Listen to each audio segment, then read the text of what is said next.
Oh, so it's going to be origin, the origin story. Origin's the buzzword. Origin. It's like How'd you get started? How did we get started? How the hell did we start doing this shit? So yeah. So, we can get into it. We're gonna kick it off. Let's kick it off. Let's just kick it rolling. And then when we feel like the conversation's gonna switch up, we just whatever. I know right? we're just gonna keep going. I say we just completely unorganized, no agenda, no technical talk. You really want to have fun with this? All right. We're just gonna chill today because the buzzword is origin. So I think everybody in every business. Origin or orgasm? No, I'm just origin. Think I get in trouble? Nah, fuck no. I'll say shit like that. No, we're gonna. You should. That's me. Everybody's got an origin story. I mean, even where we're at right now, we're at Grand Canyon Brewing. Yeah. I'm looking at the menu and I'm seeing they got Williams, Flagstaff, Page, here in Kingman, Arizona. I know the guy's name is John that started it. He was a veteran. So his origin started probably back in deciding, hey, what are you going to do with your life? Like, I'm going to go in the military. So I think the origin story is something that sometimes gets lost, like in marketing and advertising and the crap that we do now. Content creators are kind of just, they trying to find their origins, or they like talking about it, but they really don't define in it. Or they talk so much about like the product that they're trying to pitch or service that they forget about like who they are, which is really like the secret magic sauce. The magic sauce is that too many people are actually focused on the product and not the experience or the ambiance. Mm-hmm. You know, as you come into here, you get the ambiance right away. You know exactly where you're at. You got the antlers, the axes, like all the wood. Beer mugs up on top, the kegs up there. I like that. So speaking of origin stories, we have an origin. Yes, we do. Kind of like that ended up crossing paths 11 years ago. 11 years ago. Which is like crazy to think it's been that long. It's been a long time. And we had such a blast actually back then. That was fun. So like, you know, our origin to set the stage was probably October of 2014. I get reached out to by a guy who said that he owned the Ramada. The Ramada, Canyon 66 was Canyon 66. And he's like, hey, I see you do marketing. I think it was Chad, actually. So it wasn't even the owner. It was like the marketing dude. Guy from Vegas. And he's like, hey, I see you do this stuff. We're interested in kind of hearing what you could do for us. And I met with him. Didn't hear anything for like a couple months until I think it rolled right around into January or so of 15. And then it wasn't him that reached out the second time. It was like Noble, it was one of the other guys that actually owned it. And they're like, hey, can we meet with you? I was like, sure. So I went, met with them. Then they're like, we want to introduce you to Chad. You know, Chad is doing the marketing. And so I met with him. And at the time, he was a wiener. Oh, did I say that? And he's doing a completely different thing now with his life. He's like Parks and Rec for Lake Mead. I'm sorry, I just think he was a wiener. He was a little bit of a wiener, you know.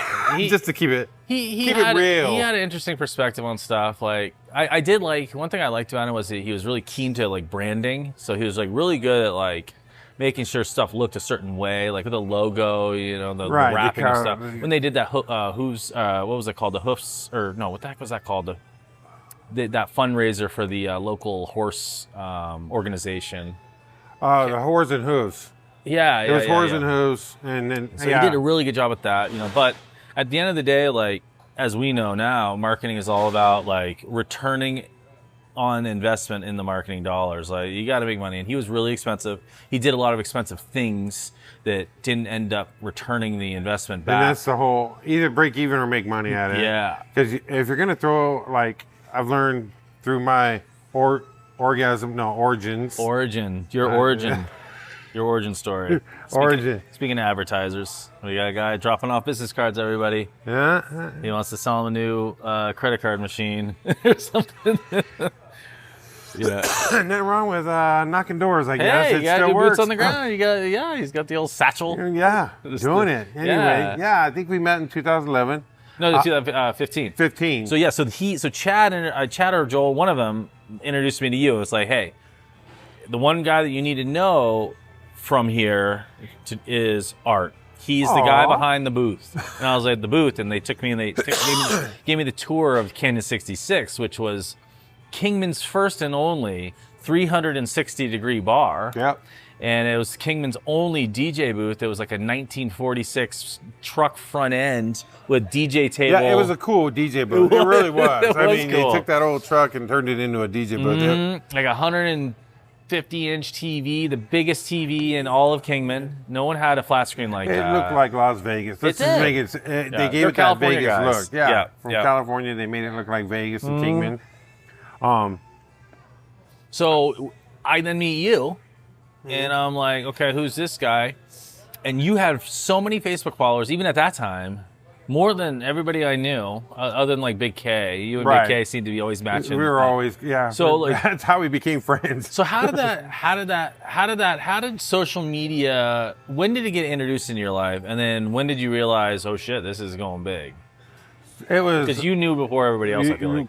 Well, around here, I didn't know. I knew it was there. I was a MySpacer. I was a MySpacer a little bit. I like that. And I kind of got off of MySpace as it changed. They flipped the switch and went right to Facebook. Yeah. And I was kind of really hesitant for years. I mean, there was like a good 2 or 3, maybe 5 years. I jumped on when Linda was giving me a hard time. She's all, it's not, DJing is not you getting word of mouth. It was actually, you need to get out there more because you're good enough to go out there and get it. So the wife is like, hey, this is a good opportunity for you. The wife said, hey, that's pretty cool. I'm going to set you up with the page and go from there. Yeah. And it was 2010, I think it was, because I was, where was I? I think I was still at Timeout Tavern back in the day.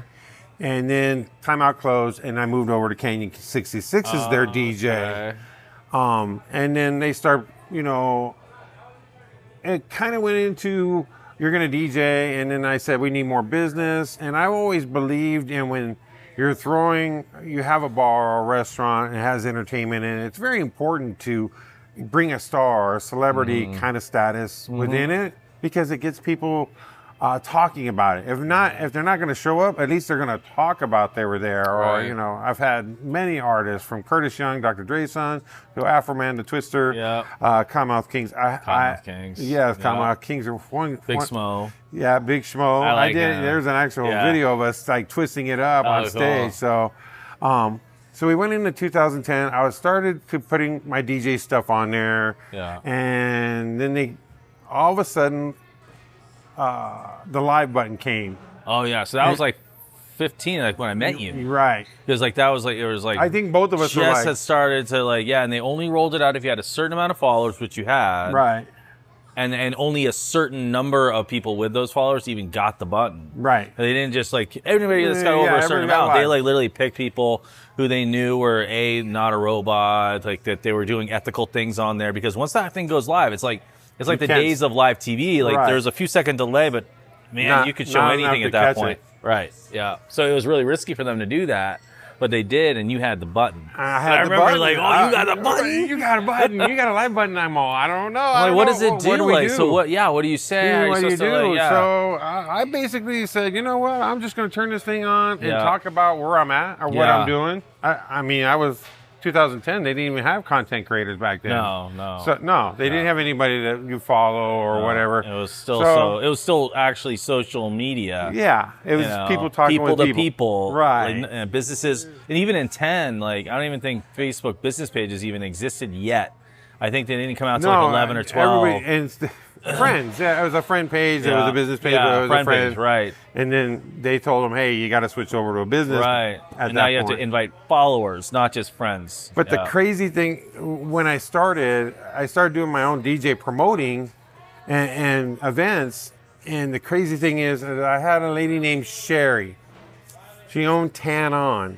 Now, this woman was persistent about showing up to every event. Yeah. Even though she's a cowgirl, she's showing up to hip hop. She's showing up over that's cool, yeah. These Halloween parties I was at. And she says, you need to call me. You need to call me. You need to call me. I'm like, what does this woman want from me? What does this woman want from me? And I said, you know, she knew you had the live button. Right. Well, I don't know if she had the live button. But she just knew you did.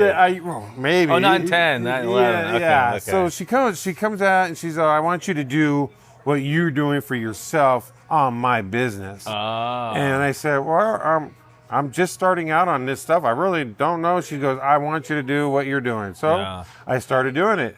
she was successful. We went at it and had a good run until she ended up closing down the shop. Not because she wasn't making any money, it was because of personal health issues. Yeah. And from there, it ticked on. And then I think I moved on to, I think we started moving in around the 2016. 17. So 16, I was still just doing like promote Kingman stuff. 17 is when the B kind of came. That's when the B came in, and me and you kind of came up. We both jumped in at that point. You did the radio in 16. Right. That was your radio spiel where you got enough followers and people knowing who you were. They gave me a radio. People recognize you all over the place. Like you and Big K had the 5,000 followers. You'd have to remove somebody before you could add somebody. And I think that, then when he left, that left a big gap in that radio station. And they wanted to bring me on. We need another good personality that people know, that's friendly, recognizable voice, can talk in front of people. They brought me in because of the followers, not because of it. And I had a radio voice, they told me. I never thought I had a radio voice. I would have thought that, but I guess now that you say that, maybe, Yeah, so... Because people recognize you all the time. Some people, we've had people come up to us when we're at somewhere where they hear you from across the way, and they're like, I recognize your voice. And it's like, I was on the radio. And they're like, that's what it was. I did a 2-year run with them. It was great. It was fun. Yeah. So from 15 to 17. But we were still doing we still were Canyon. Doing, and we were trying to promote the Canyon. I remember us both We did a going, live remote with Kevin at the pool party. Yes, we did. A couple times, I feel. Yeah, we did a couple of music videos, too. With Kevin over there. And that was, I forgot about that. And then he left, and then you filled the void, filled his shoes, and got into the station. And then in 17, like maybe halfway through 17 is when it was like, hey, you should just come full time with us. Right. And then you don't have to drive to Bullhead as often. You can just hang out with us and just do cool stuff. Yeah. And we did that for... Be in a limo. Yeah, the limo ride. Party, we just travel around and party. Yeah, just drive around with the logo in there, trying to get the everybody kind of knew Big K automatically. Yeah. Because he was a staple of the community, and he still probably is at this point. Yeah, for sure. Everybody knows Big K unless you're from California and you just moved here. You just moved here, yeah. Right. But if you've lived here for over 10 years, you know Big K. You knew Big K. And I love you, Big K, if you watch this. Right. Well, I'll tag him in it. So you definitely watch it. But that was like the phase where we were trying to revive the B. So it stopped. The B stopped in 15, and it stopped not only print, but it stopped social. It was dormant. It just sat there. And so obviously me like trying to do marketing and helping, work. You were doing your websites pretty good. Website clients, a little social clients. I saw your graphics. My graphics were kind of suffering, so you kind of guided me into how to do the stills, the videos and stuff. You kind of just. I've never stopped the way I do it. Right. I shoot from the hip and then figure it out at the end. Where most people that do content figure it out. Now you have two different styles that are really popular. Both styles are popular. One is like more cinematic professional. People like to see those, but they also like just the more casual, real, authentic, in the grid of what's going on. There's two different styles, and both do really well. Put a like or a comment. Do you guys want to see me back live again? Because I'm really struggling with that. Mm-hmm. Linda says go for it, but you should. I'm kind of tell you go for it too. I'm pretty old, and I'm getting. You're not old yet. With all the new drugs that they have out there and AI technology, there's a new shot thing coming out by the end of the year. I can't remember what it's called. I think it starts with an R that I was just looking at I like how you can't remember what it's called. You drifted over that AI because AI did not exist when we started off. No, we had nothing. Nothing. No, nothing to help us. Machine learning was talked about a little bit here and there and some stuff, but when there was no assistance to help you with what you did, everything you did was what you did. Right. Well, and we're going to live in the world where it's like created by AI or created by Margarita time. Margarita. I'm good with that. Yeah. You're okay? Yeah. Awesome. Thank you. Oh, do you have napkins hanging? Oh, right over there. Duh. Thank you. You're welcome. The bucket. Your name is? Mercedes. Multitasking. It's okay. Multitasking. That's a good thing. Yeah, so it's just like the car. Anytime you need, you just call it. Okay. All right. Thank you. Do you want silverware? Huh? Silverware? No, we'll be good. We'll finger it. So we're eating the pizza. They're eating the pizza. This is a pizza date. Pizza pod. So we went on, and I remember. Yeah. So we had you for to help us with Big K, we wanted to get people to know the B again as like not just the Bullhead City B. We wanted it to be bigger. We wanted it to go to And that was the funny part because people didn't think, well, Bullhead News, it ended. I mean, and we're like, hey, and we're both kind of like, that's a good little number of people on there and it's not being utilized. So that's when you guys that's how it happened. Talk to them about it. You know, and that's the one thing that I think that was so interesting and unique about the whole situation was news is about, you know, not only things that have already happened. I was ambulance chasing. Come on now. Yeah. Back in the Argonda. day, yeah, we were ambulance chasing. You know, it's all about like, for news, it's all about real time now. We live in such a world of like everything that's happening and you're getting it's on a camera. Yeah, and like and Bullhead didn't have that real time news source. The B was that, and it was like, and that was because of Kat Smith, who came on board with the B again when Shout out to Kat. Hey, Kat. Where she helped us, you know, write stories and press releases and real-time things that were happening. Argonda helped with ambulance chasing stuff and fires. You did too. We tried to do everything we could do, you know, and it's all about growing that audience. And then what happens is, though, people see copycat you. And now all of a sudden, if you have, 25 pages in Bullhead all trying to report news that's happening in real time, you no longer know where to go because the feed is what dictates what you see. Exactly. So now you got 20 people all shooting a live video of a fire or something, or an accident that's happening. It becomes really garbled. And so it ends up kind of like where we're kind of converting the B into more like interesting things, you know, like you're in a restaurant. Business is opening. The restaurant, like right there where you're watching. Like we're here, we're enjoying a margarita pizza, which is really good, everybody. Yes. Cheesy. Trying to support local businesses that are here, they're invested, they're employing people. So, and but yeah, so that's kind of that was it, and then I had to work back at the animal hospital. I just want to throw this big ass. I was going to say the whole time, 22 years or 24 years. 24 years. Shout out to Ruby Doo. I'm doing a lot of shout outs today. Which is kind of fun that you've been doing that the whole time. You know, what? It's kind of cool that you were at the animal hospital this whole time. Like every stage of your origin story, it's really for 24 years. So 2002, right back you to started the clinic. There. Yep. I got to play with tigers and stuff. Yeah. I've never been blessed with more. But going back to the origin and where we're at now, it's so different now. It's so different. The feeds are different. Oh my God! I'm watching. AI is kicked in, and I'm a real I'm a spectator. Not a spectator, but I'm a spectic. I'm really cautious about. You're like hesitant. I'm not hesitant to go completely over because I am playing with it. You're skeptical. Skeptical. You're a skeptic. Yes, you're right. Yeah. Big tongue. Anyway. You know what? And it's not a bad thing to be skeptical or cautious. Well, skeptical is one thing. Skeptical is kind of like, I don't know if that could do that. Curious is similar to skeptic, where you're like, really? It can do that? And then taking caution with it is really important because, like, I think we've all seen the hallucinations that AI does. And although the hallucinations are very low in comparison to what they were, they're still extremely high when it comes to actual percentage of error, okay? And this is where it gets a little crazy. I love Steve because he gets all technical on me. Some of the analytics. And then I actually ingested a lot, and this is what attracts us together because we both kind of shoot things. We bounce stuff off each other because we've been playing with it for so long. I was listening to this guy talk about the error rate of AI, and yes, hallucinations are down. Yes, the error rates are below what they were.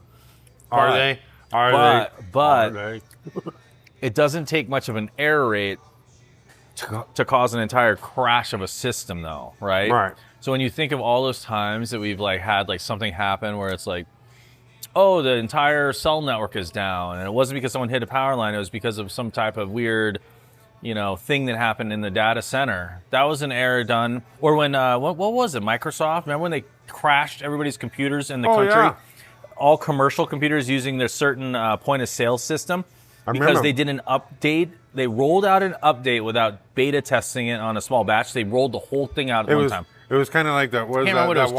What is it? The Y. Y2K? Yeah, Y2K. But it was all on the restaurant servers in registers. So Crazy. now when we think of like, oh yeah, those are pretty extreme. And those are caused by humans. Well, right? AI has a higher error percentage even than humans. Where are you at? I'm right here in my pocket, deep in the pocket.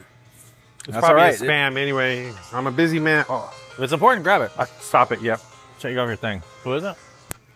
At this point, we're back. It doesn't matter. Like, people watch things for different reasons, and it's like some people want like the technical, goofy stuff. Some people don't care. Like, no.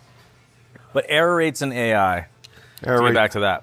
Okay. So what they're looking at now is when you think of like an error rate by a human in a technical job, like maybe they're running Microsoft's rollout for a point of sales at businesses, right? They might have an error rate of something like 0.01%. So out of X amount of hours, what they do, 0.01%, there's something wrong. AI right now is close to, on average, a 3% code error rate, which means that the code has to then be bug tested again and looked at again, and sometimes it still needs to have a human intervention. So you can't roll out an AI system at like something like a power plant. No, not right off. That could accidentally shut down the power to 1 million people. So AI is really, it's amazing, but it's still far away from doing everything it needs to do and like not having issues. The year I'm hearing is 2030. That's what I keep hearing. 29 and 30. Right 2030, they're going to flip the switch. Where it's like most things will just be done automatically, you know. Yeah, and it's, who knows what? Who knows? Switch, but some of the models right now, like Anthropic, which is right now like one of the most valuable ones that there is, which is Claude, which came out with that model Mythos. They just relaunched it yesterday. It's now called Fable 5. Claude's on a monster. Mm-hmm. I mean, out of everything, Claude's great on everything, but it's awesome on coding. 80% of all the code that happens in Claude actually at the business is generated from their AI. And it's getting to where... Crazy. Mm-hmm. And they've gotten it to where it's now... It's called recursive self-improvement, where if it's running a code and it has an error, it'll fix it itself. It will not need any intervention. It will literally do everything a coder can do, and it will fix it itself. So the only actual 20% that the humans are doing are literally helping create new features, create safeguards. So the 20% of the developers right now are like creating the guardrails. That's all they do all day and night is guardrailing the AI. So Mythos that came out a few months ago, remember when it came out and they're all like, we can't let it out in the open because it can hack into the majority of businesses out there. Right. So they just launched it yesterday. But they did it under what's called Fable 5, which is a model that they were able to create enough safeguards around it, where as soon as you try to get it to hack into something, it recognizes what you're doing and it triggers a shutdown. So it will not allow it to do things. So you can if you have Anthropic like me, Claude, if you're on a pro plan, like a $200 a month, which sucks, but it is what it is. AI you is can expensive. Test out this Mythos model because it's like it's the literal top model in the entire world. It's called Fable 5. It beats out all the metrics of ChatGPT's, OpenAI services, Gemini, everything. So yeah, here we are. In a whole new world. 2026 from 2014. Times have changed, the internet's changed, and it's changing constantly. And the thing I see the most right now is you can post you don't see any famous TikTokers, Facebook people anymore. Right. Because of how the algorithm's set up. So you don't get the Hak 2 girl. You don't get, you're going to find most of these guys now in live streaming. Yeah. Because of the algorithm. Algorithm, yeah. It's not giving them enough power or enough out there to do it. There's so much output. There's so many AI outputs now. It's actually going to be what kills social media as we know it now. There'll be a new form. It's not even social media anymore. It's content. It's content media is what it is. If you're going to be interested in 2.5 seconds, you got somebody hooked, possibly. Yeah. But I showed you Instance. Instance, yes. I don't know people in the audience if you played around with it yet, but this is step 1. But it's only actually, Instagram. It's not even step 1. It's actually step 2. Step 1 was the AI info on social posts, identifying that it was most likely created by an AI. So whenever you guys are creating some of that AI, I call it slop, that you saw in the shopper or in the newspaper, and now you're putting it on social media. You look up in the corner, it's going to tell you that it was an AI, and now your output's not going to be as great. It's going to put a damper on it. It's going to put a foot in it, basically. I've seen it's going to throttle it back. Yeah, way back. That's the word I was looking for. Throttled it back. Throttle. They don't want AI on there. This is social media, or because people aren't as interested in that. It might like look cool, like to print out, like a poster. It reminds me. There's a poster over there that was AI generated. But it reminds me of the '80s. Yeah. Back in the '80s, we used to make. I'm a DJ. Yeah. We used to make flyers. Yeah. That's what it looks like. Yeah. It looks like '80s flyers, and I'm like, oh my gosh, this is. Don't get me wrong. Some of it's really cool, but some of it's garbage. I mean, it's the same reason why, you know. I went through from my feed. There were 6 in a row. Yeah, it's just too much information. Picture. It's like information overload. Like it's like there's so much text. So that's why Instagram's come up with the no AI instance, right? Instance. So basically, I gotta look for that. If you want to post, you can post, but you have to post directly off the camera. Boom, boom. Like front or back camera, like Snapchat. You can add a caption. You'd have to click in the corner of it, and you can add a little caption, and it'll like curve around. A little word, in the photo. Once someone views it, they can't view it again, and it can't be filtered. It can't be. It's just simple. It's just off your cameras. And I think that this is their way of testing whether people would rather that than the other. And there's going to be a point where people are going to come to a crossroads on Meta, which is Facebook and Instagram, where it's like, do I want to get all this AI slop posters? Every freaking post is a poster looking thing. The crazy. Or do I want to go to Instance and spend my time on Instance and TikTok and other places where it's more user-generated, real content? It's crazy right now. The last 6 months, I've seen a huge shift from Facebook to Instagram. Yeah. I mean, it was a dominant for the younger, within the age 16 35, I think it was. And then it was 25 to 65 with Facebook. But I'm seeing... Doing all the social media that we do, I've noticed this huge drop in Facebook and huge return in in Instagram. Yeah. I mean, Instagram's got a lot of weight. I dive down the deep holes, like rabbit holes. Instagram changed a lot though because they are prioritizing like different content than Facebook is right now, like the carousels. Yes, please. Yeah, I'll do another one. Same thing. Thank you. Facebook I think it was kind of like, when it was around, it was kind of like a porn site with clothes.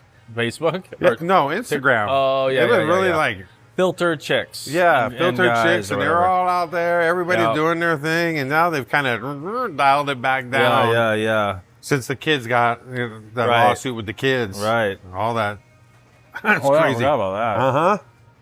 Like a couple billion in penalties. They blame it because you can scroll too fast. That made it addicting. Oh, weird. What a thing. But it's true. But you can look at it now. Since that lawsuit, you can't spin it like you used to. It kind of clicks one at a time in. Because you used to be able to just go winging through it, hundreds of posts. Don't get me wrong. I get a little money from TikTok for scrolling. Right. They do give you money. I'm like, this is bullshit. They're not going to give me money for scrolling. They give you scroll bonuses? Yeah, you got to do like 500 hours within the month or something like that. Oh, yeah. Goes to show you I had to set down the phone. Walk away. Set it down. Walk away from it. But that's a lot. That's a lot of... but yeah, they threw $800 at me. That's cool. I thought it was bullshit. I just went ahead and... Hey, if it works, I went through the program, or I went through the whole thing. They want you to do the survey. Oh, yeah. What do you watch the most?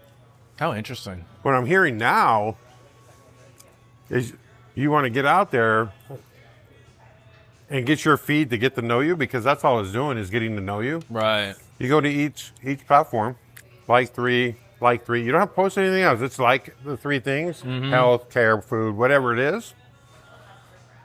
And watch your algorithm changes to it. It changes into it. Yeah. So I know that's one thing that people don't really get, is that everybody's feed is different. It's based around you. Yeah, it is. Because I watch Linda's all the time. I'm like, all right, you get the cool stuff. I got nothing but crap. And like clients, for client managers like us, or we have a client that's got a page, they go to their page so much that the platform just knows to show them the post.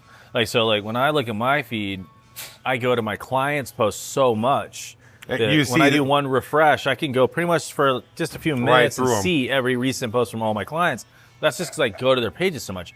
Versus someone else, a stranger, might not see a post like for a week, you know, and it's because they don't know about it. I see some of them go through a month, and I'm like, wow, and then they don't have anything on it. Right.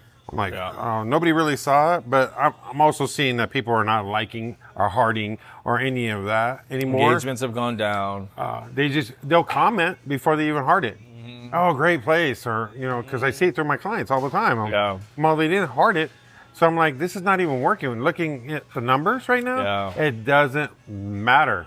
No. What it does matter is in the comments, you got to either apply to them, give them a heart or something like that. Then they go, oh, okay, turn it back up again. It's crazy they how like the interaction. They do. But no more Hawk 2 girls. Yeah, all the Hawk Twat crap and all that stuff. All the fatty stuff that was going around for the last, 5 years? Yeah. They started just reducing it, you know. I think that lawsuit probably, like you said, triggered, like, moderation changes in the way that they look at the content types. I've seen a lot of the creators go away. Either retire or not. I don't see them anymore. Well, God, if they made $5-10 million, they should just retire and, like, go live somewhere nice and live off the freaking dividends. Don't let the tax man, because I ain't making that kind of money. Get it. Yeah. It's crazy.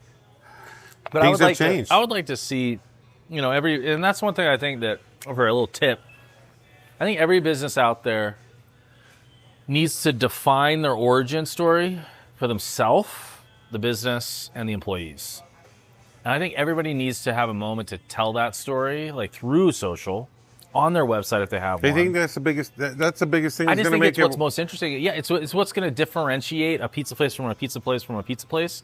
It's the origin story.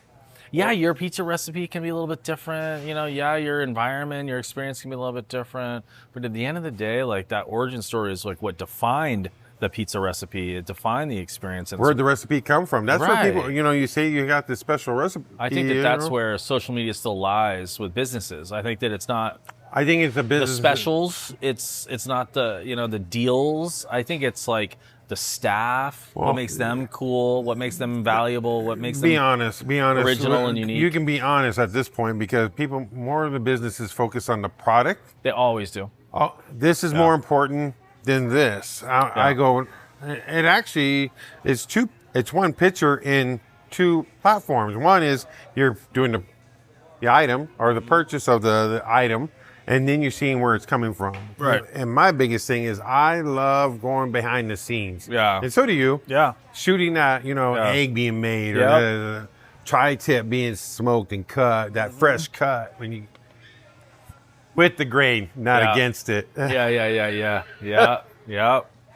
I think that is like that's the key, you know, like you have a combination of content types, but you have behind the scenes, you have the origin stories, you have the end product, you have the people of the business, not just the staff, but like the customers too. Yeah. You know, I remember I was down in Mesa and like this one guy came Stalking in. you? No. He was this. He's a guy came in. He sat down. And he asked something like, "Well, do you have a certain type of beer?" And okay, great. And then he started just chit chatting with the bartender. When I was just doing pictures and videos and stuff. And the first thing he said was like, "You know, this is the first time I've been here in 10 years. I moved to I think he said Kansas or something. He moved out of state. Mm-hmm. He was gone for 10 years, and he came back into town. And the first thing he wanted to do was go to barbecues." And he sat down at his spot, ordered his food, and so I was doing all these pictures and videos, right? He sees me, and he goes, "Hey, take a picture of me. I want to take a picture of me here." And I was like, "Sure." I took a picture of him smiling, waving at the camera. I think that those are the moments that, like, you know, that's why we share a lot of reviews that customers give, because, like, with Google, you have to have a profile to leave a review, so you usually get the name. Right. Like, these are local people enjoying local places, and no, they're not always positive reviews, but we can at least share the positive reviews and like let people know about the business. But I think if social media is going to stay relevant for a business without it turning into a sales thing, the AI slop's got to stop, because that is going to pollute the business pages so bad that people are going to get it turned off.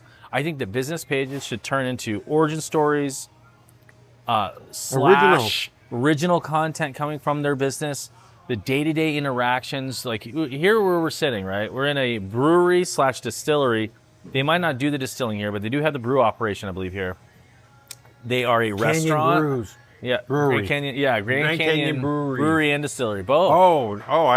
They do both, but they don't distill. They don't distill here. They do have their goes to show you how much I get liquor outside. over here. Yeah, but so I think that is the storytelling nature of businesses that they can continue to do going forward. I like the tip. Don't get sucked into the AI slop shit, because creating posters and graphics, like I get it, we do it for our clients, but every single client that we create static graphics for, we tell them, you really should help us create more content that's about you guys and your staff and the people and the process. Like, we don't just want to do the deals. We want to do the other stuff. No, they want to stick to the deal. Unfortunately, sometimes either A, they're too busy and they can't do it, or staff B, don't want nothing to do with it. B, that's a good one. Yeah. C is they just want the deals. Like, everybody has a different perspective on like what they think that they should be putting out there on social.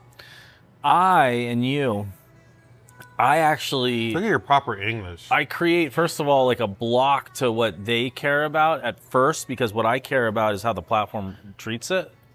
So that no matter what they say, that sits on this little burner over here. I'm looking at what the platform likes, and then I'm taking what the platform likes and saying, okay, this is what the platform likes. You still, as the business owner, have the choice. What do you want to do? Do you want to invest in original video content with your staff, with your processes? I have one. People? I think you have one or two that walk over to the AI. Yeah, because they wanted it. They want it. They think it's easier for them when it comes to their investment of time, their staff and stuff. Like, even though most of the investment is on our end of creating the content, it does take sometimes, like, oh, I need a couple minutes with your server, or your doctor, or whoever it is. Right. But the reward difference is exponential. When I say reward difference is exponential, I worked with a restaurant group down in Havasu for a little while there, for about 6 months. Oh yeah, I think we both kind of played. Yeah, you came down one time. I did a couple of things on them. And they had a social media person that they'd worked with for almost 10, 12 years. And they decided to make a change. And so they made a change to me, and I looked at everything, and I was like, okay, well, this is what you should do. This is how you could do it. This is the best way to deploy it. And this is what you're going to get for a result. But you have to make the choice. I can only do so much. I can't force you to do this. I can't force you to do that, which means I can't control the results. So let's see how this works. You nailed it. And I started off with a little bit of flexibility, where I was able to do some showcasing of staff, which I told them was extremely important. Within the first 60 days, we saw on some of the pages, a couple 1,000% increase in performance.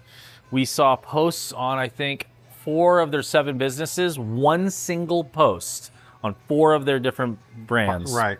That performed better than the last 12 months combined. And so when I say that, I mean, like, every post to one of their pages for the entire year, if you added up every single post and every single impression and reach, those 200 it didn't equate to the one post that we had done.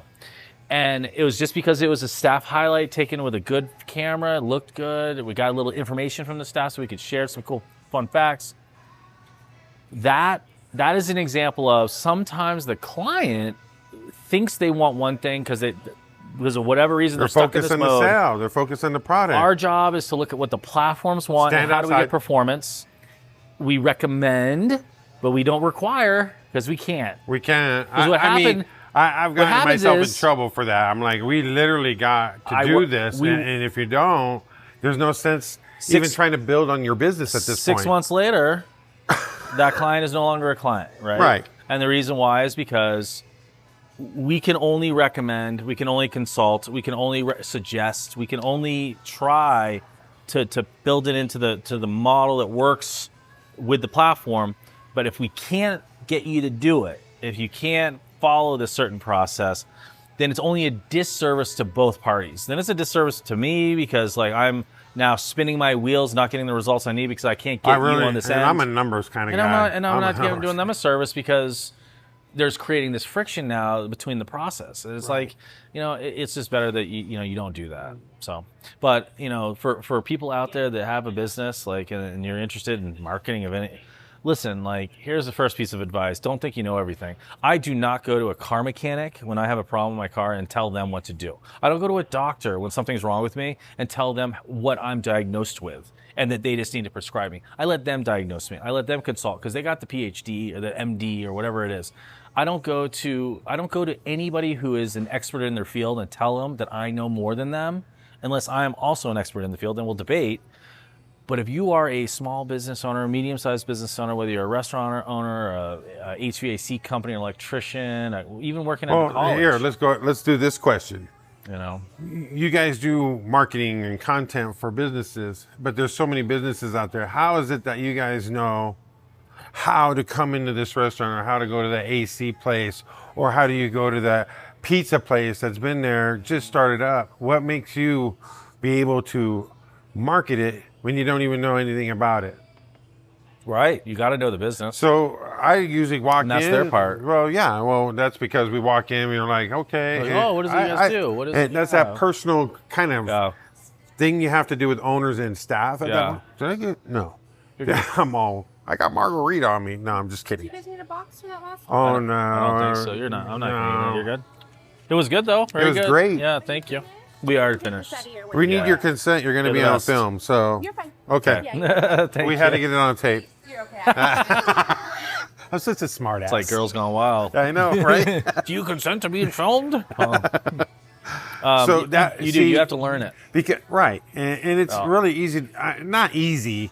Once you go in there and you start photographing, getting to know the staff, you start to feel part of it, and that's and you get to learn the customers because they're coming in, and you can see them, talk to them, hear how they interact with the staff. You can take a picture of me. You need to know the target audience, right? You need to know who are the people we want to bring in, and usually it's reflective of the people that are already in there. There's just not as enough of them. Right. Our job is to bring in more of the same. And this is what I kind of think most businesses are doing, is they're not learning who their people that are soaking in their content. Who's their target audience, their audience. It's because it's right now audience? It's so washed. It is. You got to really go back and look at the numbers and kind of see where you're at. TikTok messed all that up too for a little bit. Oh, yeah. Because it was showing it to the world. And all of a sudden you got this pizzeria in Kingman. Your pizza's getting seen by somewhere over in China or something. Right. Like, well, they don't really care. Right. They're not going to be coming in here necessarily, but yet your views were high on that post. And I think I talked about this in one of our episodes, but like I have a pet hospital up in Vegas. Right. And, I've been working with them since they opened, literally. They built this hospital. And they hired a new social media person to help, and she is a different age demographic, right? So she's probably. What do you old guys know anything about social media? 20 years younger than me, and that's what I get. You're I know. So old. I'm and she's really? like, well, I think we should be doing TikTok, and this is like 3 years ago. She's like, I think we should be doing TikTok, and I will never say no to a platform. I just need to make sure that they understand the results that they're going to get if they invest time, energy, or money, and/or. So I was like, yeah, no, you guys definitely should. If you got the time, create the content. It's obviously different than what I'm creating. I'm creating a lot of statics. Right. We're going to be doing a lot of vertical videos, which is great because then we can use them on Facebook and Instagram. And you got the employees interacting without being pressured by us to go, hey, I need you to walk down the hall and pick up this dog for me to kind of fit in. Me, I shoot from the hip. I'm like, you guys just do what you normally do. Right. And I'm just going to throw the camera wherever it lays, and we'll figure it out at the end of the day. So they created it, which is good. Create the TikTok, start doing some vertical video, and so I had a meeting with them talking about like, okay, which type of stuff should we do? Right. And I was like, well, here's what I think you should do, which is more of like the behind the scenes, talking with the doctor, talking with the staff, working with some pets, like showing how the processes work, like real valuable if you're going to trust your animal with them content. Right. Like you want to know the people that are handling your animal, which is part of your family. Well, I kind of, after 24 years, I take every puppy. I call it puppy of the week. It was cute. Look at him. And I said, okay, so here's option one. You do that. Option two is you chase trends. And the younger new person that came in was just like, well, I've been seeing a lot of like good trends that are like would be really good for the hospital. I'm like, well, here's the thing though, like we're in an interest graph social world now. And so what's going to happen is that people are going to see it, that if it goes far vertically, like through virality scores, it's not going to be people here. I was like, so it might do well, but I don't think it's going to reach the right people. Well, we're willing to give it a shot. I'm like, okay, cool. Yeah. So we started brainstorming a couple ideas. They came up with one. I thought that was good. I was like, yeah, roll it out. And they did one where it was like a muzzle, and it was like one of the technicians was walking with a muzzle, and the caption on the screen said, some dogs need to be muzzled, which is what is called it's like a trauma hook in the beginning, where it's like someone falling into a fire or something. That's a trauma hook. So it was a trauma hook because it's a muzzle, it's an animal, and it's saying a dog. So now all these pet owners are, waiting to see what type of dog is it. Because if it's my dog, I want to comment on the hell out of you. Yeah. And but all it was she walked over, she put it on another technician's feet, that was right there. So the video she did on TikTok. That sounds really original. Yeah, I hadn't seen it before. I don't like the trends so much because you don't. The trends are getting penalized right now on Instagram. Yes, it is. So if you're doing the same thing, you got to be more original stuff. Yeah, like check out DJ LA Sound's TikTok. You're going to see one we did at the clinic. Of course, I had to be the guy wiping up the poop, but it was a cute one. I mean, it didn't go crazy, but to go off what you're saying at this point is that when we're running campaigns or when I'm running social for companies, I like TikTok. I joined on after the fact. Yeah. I was joining when they were trying to cancel it. Yeah. And then I was kind of being pissy about it and making videos. Yeah. I'm like, don't shut it down. I'm just learning it. Right. And so I get into it, and now at this point is I bring on a TikTok for all my clients now. And what I'm using it for is for the video and see how it does on TikTok, because the platforms are completely different from TikTok. Yeah. Instagram, all feed, all the words, all your thing is completely different. Yeah. It reads it different. Yeah. So I'm taking that TikTok that did really good for, the 3 that I put out. I picked that one. Mm-hmm. Now you're going to put it into Instagram and Facebook and put some money behind it, because right now, I'll be honest with you guys, Facebook and Instagram and all of them are not going to be free for long. No. They're going to be charging you like a cable. Yeah. Yes. Well, businesses will have to pay to play. 2 years ago, they flattened it out for businesses. Yeah. The ones that are posting in there and getting nothing out, and they're like, well, we did social media because I hit the boost button. Mm-hmm. And now, how do you turn off the boost button, Art? I'm all, you shouldn't have never hit the boost button. Yeah. Never. Certainly not if you're on an iPhone. If you're on an iPhone, 30% of that money goes directly to Apple. Yeah, you might as well just throw it out the door. You already just increase your cost 30%, and then they also now treat you like crap because you did it. Right, and what they like to do is throw the lifetime on there. Oh, yeah. Because if you're not watching out, they'll put you on a lifetime. Or a daily. A daily. They mess around with the daily and the lifetime and the end date. I don't like that. You got to watch it. Even on the iCampaign. I've had owners call me and say, hey, Art, I actually called them. Yeah. Because I see their stuff and their event's kind of like already a month behind. Oh. I'm like, I need to really call those owners, because why am I getting into their business? Because I know right now that they started with a $50 bill. It's still running the end of the month. Now you got a $1,000 bill that didn't even help you. That sucks. Yeah, that's a boost button. Yeah. Stay away from it. Stay away. It's the best thing to do right now. Because I was going to do some original, authentic, organic content. Put out a lot of it. Put it in multiple formats. Do some reels. Cut some stories. Cut some photos. Cut some statics. Do a couple carousels. Use your verticals on shorts on YouTube, because that's going to help with Gemini, and put it out there, and then watch which one goes best. And then, like you said, have a budget that you've established to pay into the platform, going into the back end, and taking that same starting a campaign, creating a new campaign with that same style. Or you can do a boost through desktop computer, but you will have a better result if you actually create a campaign all over again. The only thing that I like about boosting on a computer, so not on your phone, is that you can take an existing piece that already, let's say, has 1,000 views or 20 likes. Use that last post, or it says use that post. Right, and you're boosting it, which means that as soon as someone served it as an ad, they still see the likes and the views. Right, it carries it over. So it's not starting from scratch. So I do like to do that. even though it might cost a little bit more per every 1,000 people that see it, I feel like it has more credibility immediately because it already has interactions on it. So try both, you know, like let's say a carousel did really good. Yeah. Go in and boost it. Watch the CPM, the cost per thousand, like make sure that you're getting good cost per thousand. Carousels, you can like, boost them. well, the ones that have an upper and then a lower that you can swander, those are the ones I do cost. carousel. Yeah? You can do carousels, but you have to have, so the only way you can do a carousel is through a publishing platform. So like I still do them, you know, for barbecues and Laughlin Chamber, we do them.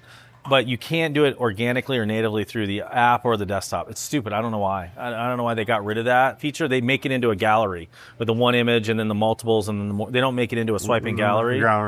You can do it through a campaign builder. You can create a campaign as a carousel. I campaign everything nowadays because that boost button doesn't work. You can do it that way.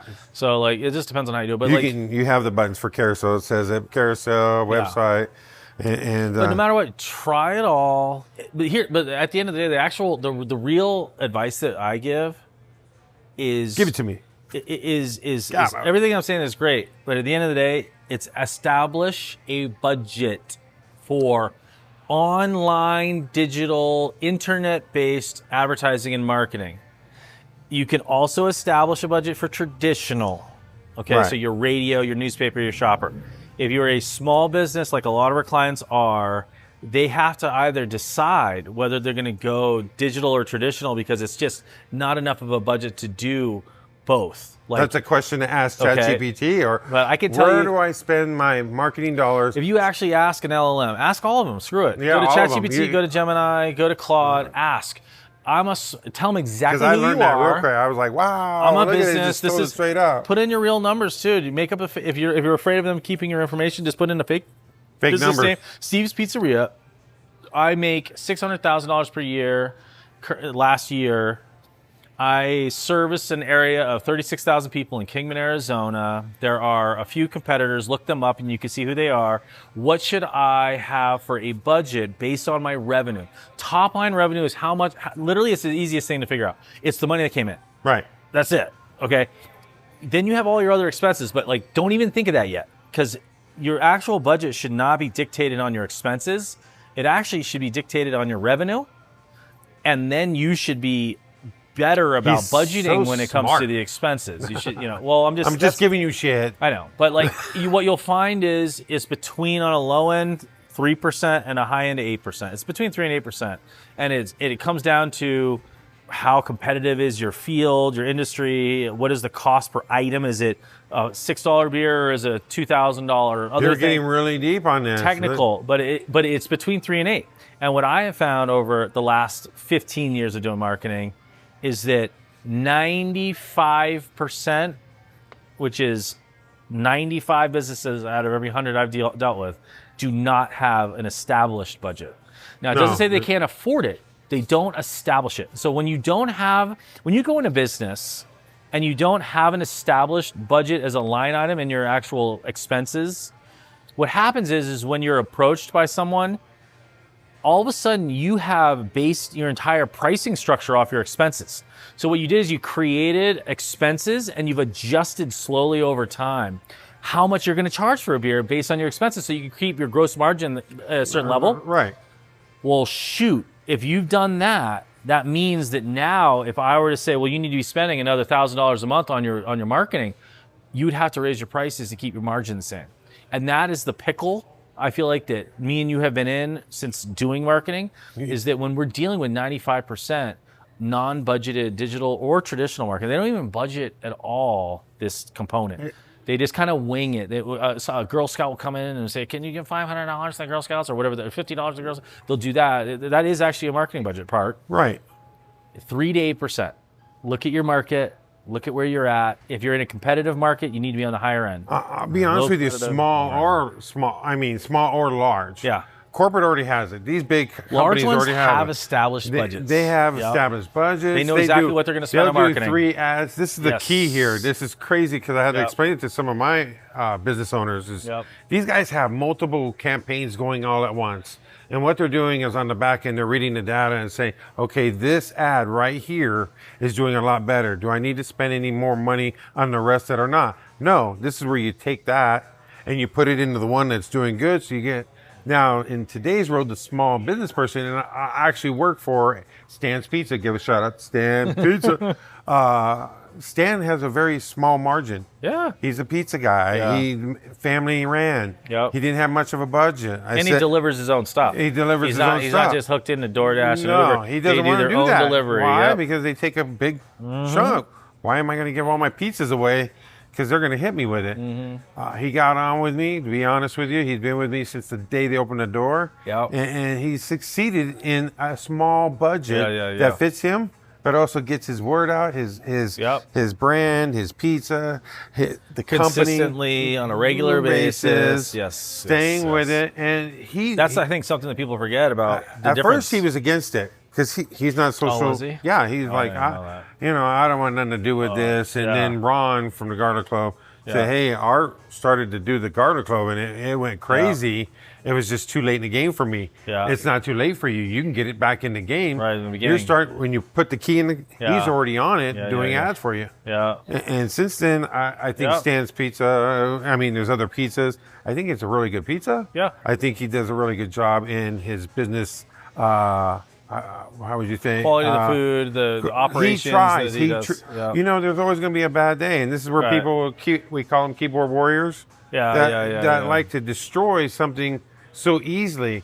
You know, stop being a critic and maybe call the owner instead of complaining on social media. Right. Because you're literally hurting the business when you're doing that. Oh, for sure. Is that your key to do? Is that what you're out to do? Is get it out there and say, their vodka and cranberry tasted like crap. It's a piece of shit and they have to pay $20 for it. Right. Well, that's their opinion, but they're putting it on social media underneath a comment on a commercial. I call it bullshit. Yeah, I don't like that either. I think I think that anybody who has a bad experience at a business should reach out to the business. If the business does not respond, does not help to kind of close the gap in the problem with you individually, then I understand leaving a poor review. Now, I never actually agree with leaving it on social media because I think that it can go hell-bent and crazy.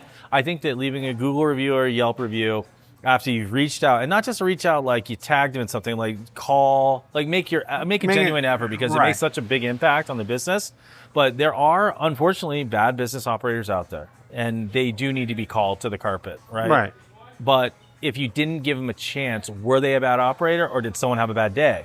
Right. And so that's where I agree with you. You know, and social, I just do not think is a good place for it because you get too many people that are just trying to. It's almost like you're getting like this gang mentality of like people when they see, you know, when all of a sudden the lights go out because of power. Oh yeah, it just turns into something that I got burnt this or I got this. It's just not appropriate. I don't think it's appropriate. I don't think it's appropriate. You reach out, you try a couple different channels, and you literally are deliberately getting blown off because they don't care about revenue. Go ahead, put it on Yelp and Google, which is where the majority of people will go to look for a new restaurant that they have never been to. They shouldn't be on social media. But not on social. I don't think that's a good spot either. So yeah, I agree. So going back to what we were talking about is seeing a small business, affording it, finding a way, and capitalizing on it is.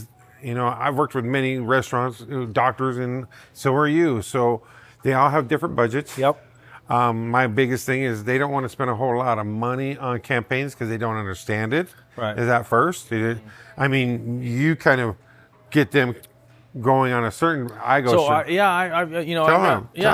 got one client that I'll give an example of a recent thing that happened that was interesting, right? Good. So it was a bigger client, so they had a bigger budget, and they didn't have an established budget that they told me, but they have a big budget, and they retained me to do services, which I've been doing. With them. Yep, still with them. Things are going really good. When they find us, they love us. They decided that they wanted to try an approach that I agreed with the approach, but I didn't agree with the way that they deployed it. And here I'll explain it. They found so the owner has a son who's younger, 20-something. Right. Thinks he's in touch with, the Instagram and the TikTok and stuff. I have my own. Cool. I have my own. I scroll. I know what it is. So instead of the owner saying, "Hey, will you help me with this influencer type of campaign. He just passed it to his son and said, hey, you think you know how to do all this stuff, just go ahead.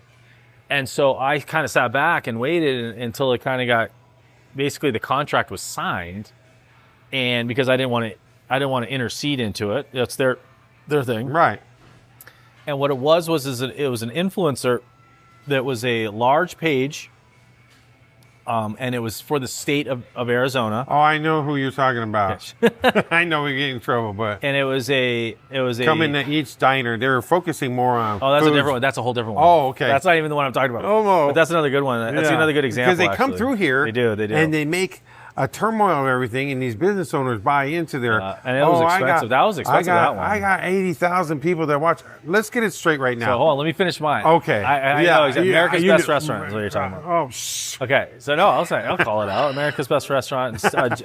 Platt is the guy's name, and he does a great job selling it, and they do a great job of producing it. But and I'll talk about that too in a second. Go ahead, because that happened to me too. So this first one. They reached out to an influencer. It was a large page. It was in the state of Arizona.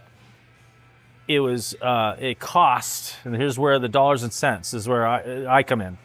It cost $5,000 to have this influencer page come in, film a 36 to 40 second video, publish it on their platforms organically, okay?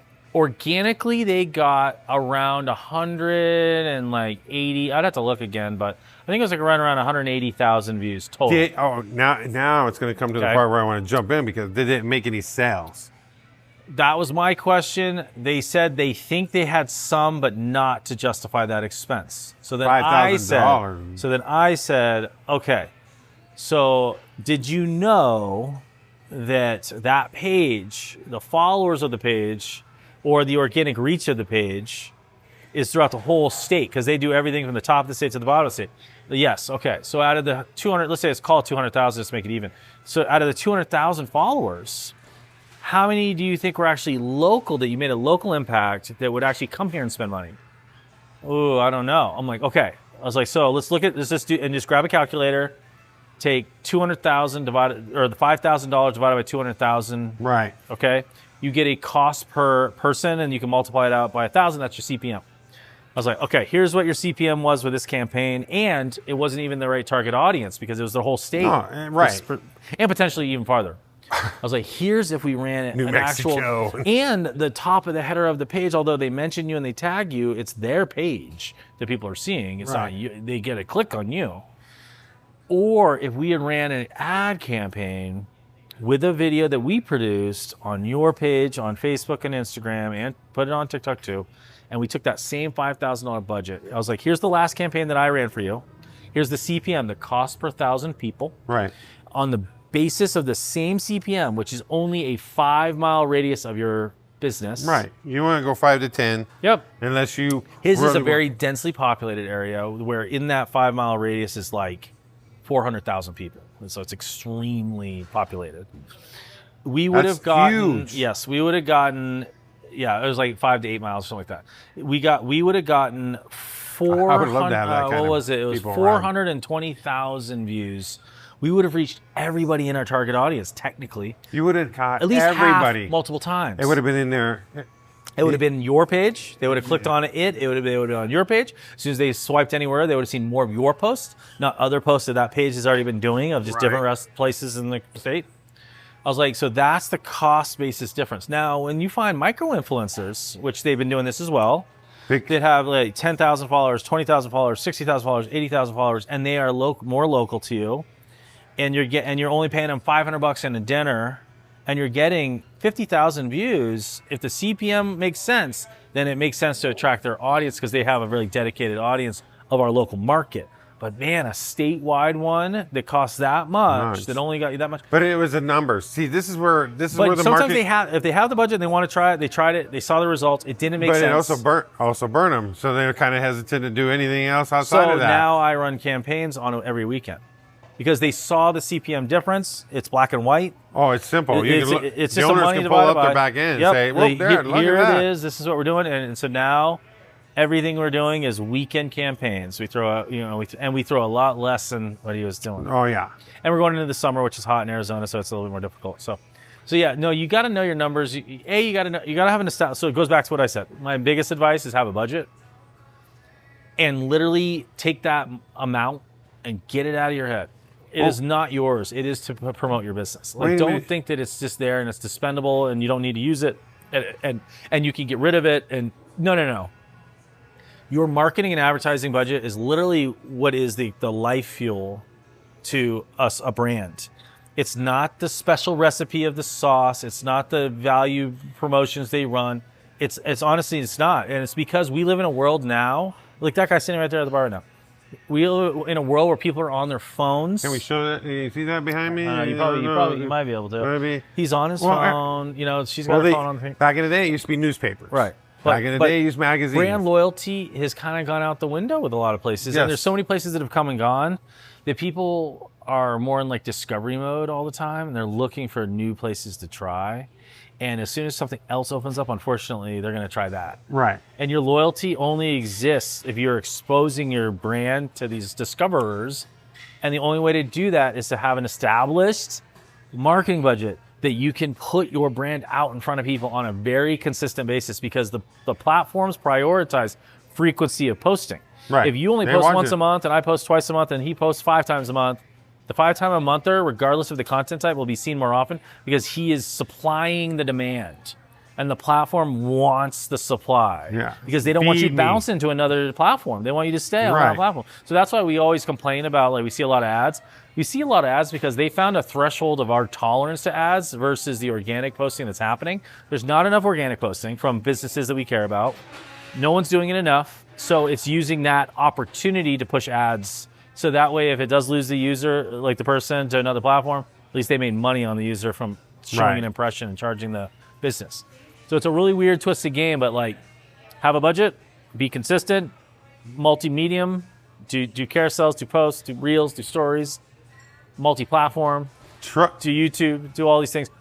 Don't depend on AI slop, because you will get hurt in the long run. Everybody's taking advantage of it right now. I know, it looks great, but I bet, and I haven't had any of my clients approach me about leaving because they're using it on their own. But let me tell you, let me forewarn anybody out there that's a client, you will be making the biggest mistake on your life. Because for me, as a small business as well, if a client leaves because they are trying to do it the cheap and easy way, I'm not interested in having them come back. I'm just not, because they didn't trust what I was doing. And how would they just all of a sudden start trusting me again in the future? Because the grass is always greener to some people on the other side of the street. We're doing great, sweetheart. No, I'm good, I think. Yeah, thank you. So that's a real big thing. Like, you don't, and also we're in high demand because of it. So what ends up happening is when I have a slot and someone leaves, I fill that slot. And then there's not enough room to come back. I had one person one time, it was like 4 months they had to wait. Because like, I can only do so much. I have a small team, and we still use human intervention in all of our graphics. And we're starting to use AI to assist in development, but not be the creation of. And that's the big difference. I'm not just prompting in and throwing in a couple things and saying, put it together for me. Like, here you go, we're giving it the entire architecture of the brand and having it assist with just some volume iterations. Because if we have a client, let's say, that's got 10 different strong message points that they need to get across, kind of like, like when you've had aims, and it's like they got a knee doctor, they got ear, nose, throat, they got different areas. Right. To create the brand structure and tell it to iterate out using those different message points is a way to use AI in an assisted method. I use it as a blogger mostly when I do blogging. It can write captions, it can do things like that. It does make sense. But I've never used it for the actual. Same one's good. Same one? It'll be 34, 37. Okay, cool. Cash card? Cash. Okay. To avoid the fee. Yeah. That's the best part. I'll be back with your change. Okay, cool. Thank you. That's like that's really the key. So when you create your origin story, origin buzzword. Let's call the origin. Yeah, let's call the bullshit out. These guys are sitting there. You hit 1 million views. Hook up with us. You get 1 million views. You're gonna get people. Blah blah blah blah blah. I call bullshit to all of it because I've been in this business long enough. I remember you showed me that one. Yeah, isn't it crazy? And people go to it and figure they're going to get something out of it. If you get 1 million views, you are not going to get any. You're not going to get any pull. You'll get recognition. Yeah. Or your name will be seen. And some of those are scary. And the reason why I say they're scary. One of my clients went to one of those. They built up their page from followers from outside of our country. Right. And now they don't get any. We had to ditch a Facebook page completely and start over because their Instagram went from 5,000 to 10,000 views per post. That happened within 30 days, down to 200 to 600 to 1,200, and they had 40,000 followers. Right. But they were all outside the area, and I'm like, how did they? I was like, wow, you guys got a lot of followers. And this that's the second time that happened. I had a client I can talk about because it's a past client. Because that client I just talked about was a current. I had a past client that was in, where are they out of? They were out of like Scottsdale area. Right. It was a real estate software company, okay? And they had like 50,000 followers. And I was like, dang, you got a lot of followers. This is good. Great starting point for organic content. Because that was 4 years ago, but it was during 4 years ago, it was during non-AI, it was all organic still. You're still getting likes and not true people. I'm like, why am I only getting 1 like on this? Why am I only getting 100 views or 10 views? I then start going to the followers. You research the back end. Holy cow, they were all from India. Like 90% of the followers. Botting it out. Yep. And I was like, that is horrible. And I brought it to the person's attention, and she's just like, the CEO, she's like, yeah, I know that we did that. I knew it wasn't a good idea, but we just needed to get the page in front to have a lot of likes or a lot of followers, just so people took us credibly. I'm like, yeah, but it looks credible. But then they look down at your posts and they see 1 like and no comments on any of the last 100 posts. No, I was like, that's the credibility part, right? Yeah, you might get them to click at least look. Food was great. Oh, I tried it. Oh, it was wonderful. Or dude, it was all right. It's pretty wild. But you don't see those comments when it's not. But that's the big. They don't interact. When you're hearing that crap, I call it bullshit to all of it. I think it's all bullshit. SEO's not dead. Okay. You just got to learn how to funnel it better with your social media, and your website and AI are all going to work together. We're going down this path, and here we are today. Sitting in a bunch back, so there's 35. Cool. Because Mercedes got cash. Awesome. Thank you so much. Appreciate it. Yeah. It's about time a woman give us some money. But yeah, no, I mean, that's the name of the game. So you got to be authentic, tell your origin story, have a budget to be able to push to the platforms to push your message out that's working for people. I mean, you don't necessarily have to hire us, but go. You know what I want you to do? Start with just that part. I'd rather you go on the back end. Meta suites is where you want to go, and you can start looking at everything.